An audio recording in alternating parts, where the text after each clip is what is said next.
اور دوسری بات یہ ہے کہ جیسے کتنی رکعت ہے اس کے اندر میں پڑھی جائے گی، تو کم سے کم 2 رکعت ہے اور زیادہ سے زیادہ 12 رکعت، لیکن عام طور پر رسول اللہ صلی اللہ علیہ وسلم نے 8 رکعت تہجد کی پڑھی ہے، اور وہ تہجد پڑھنے کے بعد جو ہے 3 رکعت وتر الواجب پڑھا ہے۔ تو ان تینوں کو ملا کر کے دونوں، یعنی 3 رکعت اور 8 رکعت تہجد کو ملا کر کے کل 11 رکعتیں رسول اللہ صلی اللہ علیہ وسلم کا عام معمول تھا کہ وہ پڑھا کرتے تھے۔ حضرت عائشہ صدیقہ رضی اللہ عنہ فرماتی ہے کہ رسول اللہ صلی اللہ علیہ وسلم روزانہ جو ہے تہجد کی نماز میں 11 رکعتیں پڑھا کرتے تھے، جس میں 8 رکعت تو تہجد کی ہوتی تھی اور 3 رکعت جو ہے وہ وتر کی ہوتی تھی، اور اس کے بعد تھوڑی دیر کے لیے سو جاتے تھے رسول اللہ صلی اللہ علیہ وسلم، یہاں تک کہ مؤذن صاحب حضرت بلال رضی اللہ تعالی عنہ تشریف لاتے اور ان کو اٹھاتے، اور وہ اٹھ کر کے 2 رکعت صلاۃ الفجر کی جو ہے، یعنی 2 رکعت جو فجر کی سنت موقعہ ہے وہ پڑھتے ہیں مختصر، اور پھر فجر کی نماز پڑھاتے تھے رسول اللہ صلی اللہ علیہ وسلم۔ تو یہ معمول تھا۔ لیکن آج کل کے ہمارے جو، یعنی ہم جو امتی ہیں، ہم بہت کمزور ہیں، اور ہم نے اپنے آپ کو کمزور بنا لیا ہے، لیکن آج کے زمانے کے اندر بھی بہت سارے اللہ کے بزرگ بندے ایسے ہیں کہ جو روزانہ معمول کے ساتھ تہجد کے اندر میں اٹھتے ہیں، لیکن ہم لوگوں کو اگر یہ شبہ ہے کہ ہم لوگ نہیں اٹھ پائیں گے، تو اس صورت کے اندر میں ہم اپنے سونے کو، یعنی نماز عشاء کے بعد سونے کو مؤخر ہی کرتے ہیں، تقریباً ہم لوگ 12-1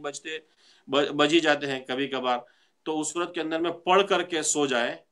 تو یہ بھی اس کو بھی تہجد کہلایا جائے گا، تو تہجد کا ثواب انشاءاللہ ان کو بھی حاصل ہو جائے گا۔ اور تہجد کی نماز میں نیت کیا کرنی ہے؟ تو نیت تو بس عام یعنی یہی ہے کہ بھائی یا اللہ میں تہجد کی نفل نماز ادا کرتا ہوں۔ جی مولانا صاحب، اور دوسرا سوال آج ہمارا یہ ہے، اور کئی مرتبہ جو جواب ہے اس میں آپ نے ایک لفظ استعمال کیا ہے مستحب، تو ہمارے کچھ بھائی صاحب ہیں وہ جاننا چاہتے ہیں کہ مستحب کے مطلب کیا ہے؟ مستحب یہ ہے کہ نبی صلی اللہ علیہ وسلم نے اس کام کو کبھی کیا ہو، یا صحابہ کرام رضوان اللہ علیہ اجمعین نے کیا ہو، لیکن اس کے اوپر انفسائز نہ کیا ہو، اور اس کو چھوڑنے کو بھی جو ہے کوئی غلط سمجھا نہ گیا ہو، تو مطلب ہے کہ رسول اللہ صلی اللہ علیہ وسلم نے یا صحابہ کرام نے اس کام کو کبھی کیا ہو، اور پھر بعد میں آنے والے، یعنی تابعین، تبع تابعین اور بزرگان دین نے اس کو پسند کیا ہو، تو ایسے عمل کو مستحب کہتے ہیں۔ اور اسی مستحب کا دوسرا نام نفل یا مندوب یا تطوع، اس کو بھی عربی کے اندر میں یہ سارے لفظ جو ہے وہ اسی کے اوپر جو ہے بولے جاتے ہیں، تطوع، نفل یا مندوب، تو یہ سارے تینوں نام، اور اسی طریقے سے مستحب، یہ سب ایک ہی چیز ہے کہ جس کو رسول اللہ صلی اللہ علیہ وسلم نے یا صحابہ نے کبھی کیا ہو، اور اس کو بعد میں آنے والوں نے بہت زیادہ اس کو پسند کیا ہو اور اس کو جو ہے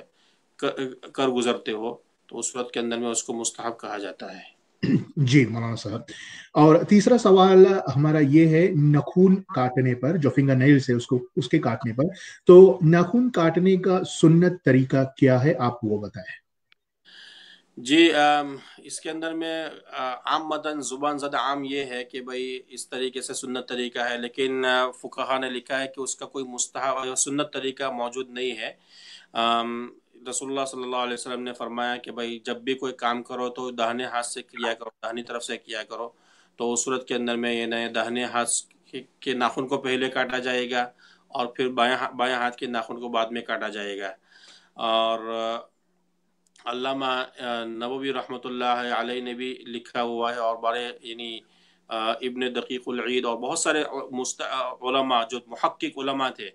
وہ لوگ بھی پوری احادیث کی کتابوں کو کھنگال چکے ہیں، اور اس کے بعد وہ اس نتیجے پر پہنچے ہیں کہ اس کا کوئی سنت طریقہ انہوں نے نہیں پایا، لیکن یہ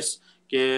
اس کو داہنے ہاتھ کا پہلے کاٹا جائے گا اور بائیں ہاتھ کا بعد میں کاٹا جائے گا۔ لیکن ہمارے لوگوں کے اوپر جو مشہور یہ ہے کہ بھائی شہادت کی انگلی کو کاٹ کر کے، شہادت کی انگلی، پھر اس کے بعد والی انگلی، اور اس طریقے سے پھر بائیں ہاتھ کا، اور آخر میں جو انگوٹھے کے اوپر یعنی داہنے ہاتھ کے انگوٹھے کے اوپر ختم کیا جائے گا، تو اس کا کوئی ثبوت یعنی سچ نہیں ہے۔ تو یقیناً آپ کاٹ سکتے ہیں شہادت کی انگلی کے ذریعے سے، اور آخری لاسٹ انگلی، اور پھر اس کے بعد داہنے ہاتھ کا انگوٹھا بھی پہلے کاٹ سکتے ہیں، اور اس کے بعد لیفٹ ہینڈ کے ہاتھ کو آپ جو ہے ناخن کو کاٹ سکتے ہیں. تو مطلب ہے کہ اس کا کوئی سنت طریقہ موجود نہیں، لیکن مستحب یہ ہے کہ اس طریقے سے آپ کر سکتے ہیں کہ داہنے ہاتھ کے شہادت کی انگلی سے لے کر کے شروع کرے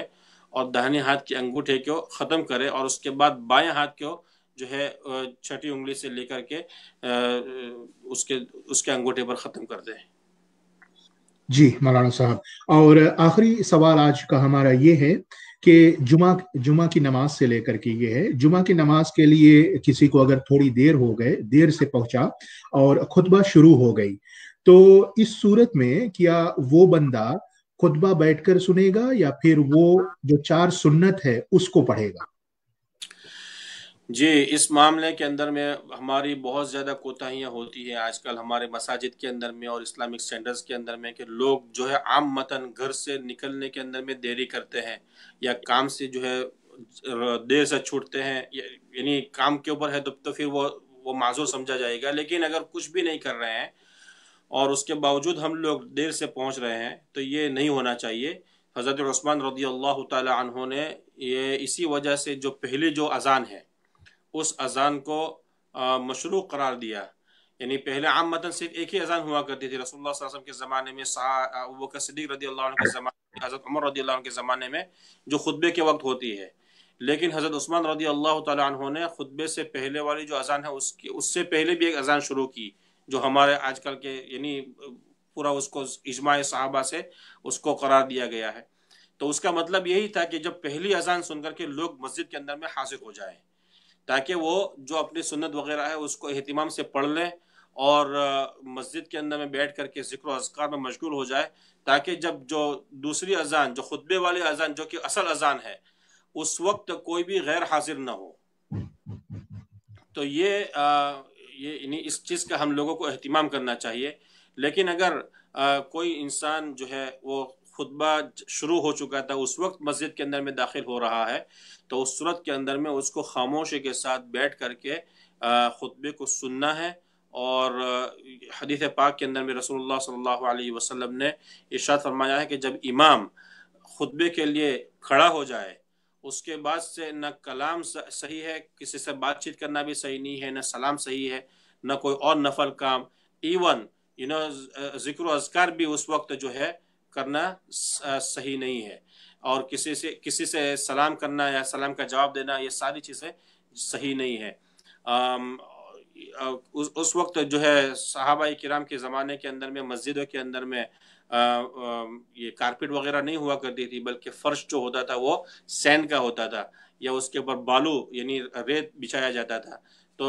لوگوں کی عادت ہوتی ہے کہ کبھی کبھی ریت کے ذریعے سے کھیلتے ہیں. تو اس وقت بھی رسول اللہ صلی اللہ علیہ وسلم نے ارشاد فرمایا کہ من مس الحصى فقد لغا، کہ جس نے بھی ریت کو بھی پکڑا اس وقت کے اندر میں تو گویا کہ اس نے غلط کام کیا، اس نے بیکار کام کیا. تو خطبہ کو جو ہے زیادہ اٹینٹیولی سن لے. ہاں، اگر کوئی انسان مسجد کے اندر میں آ گیا اور وہ پھر نماز پڑھ رہا ہے، سنت پڑھ رہا ہے اپنی، اور اس وقت جو ہے امام صاحب جو ہے کھڑے ہو گئے خطبے کے لیے، تو وہ اپنی سنت پوری کر لے. لیکن کوئی اگر اسی وقت جو ہے جب امام جو ہے خطبے کے لیے کھڑا ہوا ہے اور کوئی اپنی سنت پڑھنا چاہے، تو ہمارے فقہ کے اندر میں ہمارے امام ابو حنیفہ رحمۃ اللہ علیہ کے مسلک کے اندر میں اس کی اجازت نہیں ہے. جی مولانا صاحب، بہت ہی اہم سوال تھا اور بہت سارے لوگوں کے پاس اس کا جو صحیح معلومات ہے اب پہنچ گیا ہے، اور انشاءاللہ لوگ اور در حقیقت ایک بات میں بتانا بھول گیا کہ امام شافعی رحمۃ اللہ علیہ نے جو خطبہ ہے اس کو ظہر کی 2 رکعت نماز کے قائم مقام قرار دیا ہے. تو جو شوافع حضرات، اگر وہ لوگ تو اگر یعنی خطبے کو مس کر لیں گے تو ان کی نماز ہی نہیں ہوگی. لیکن ہمارے نزدیک اگر خطبہ ختم ہو گیا اس کے بعد بھی آ رہا ہے تو وہ 2 رکعت کے اندر میں جب وہ شامل ہو جائے گا تو اس کی جمعہ کی نماز تو جو ہے اس کا فریضہ ادا ہو جائے گا، لیکن اس کو ثواب یقیناً وہ نہیں ملے گا جو کہ شروع میں آنے والے کو ملتا ہے، اور اس کا اہتمام زیادہ کرنا چاہیے.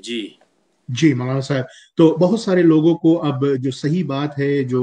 لوگ سوچتے تھے کہ نہیں خطبہ چل رہا ہے، سنت ہم پڑھ سکتے ہیں، تو ایسا کر رہے تھے. الحمدللہ اب یہ سوال کا جو جواب ہے وہ کلیئر ہو گیا، اور انشاءاللہ ہمارے جو لوگ سن رہے ہیں اب ضرور اس پر عمل کریں گے. جی بالکل.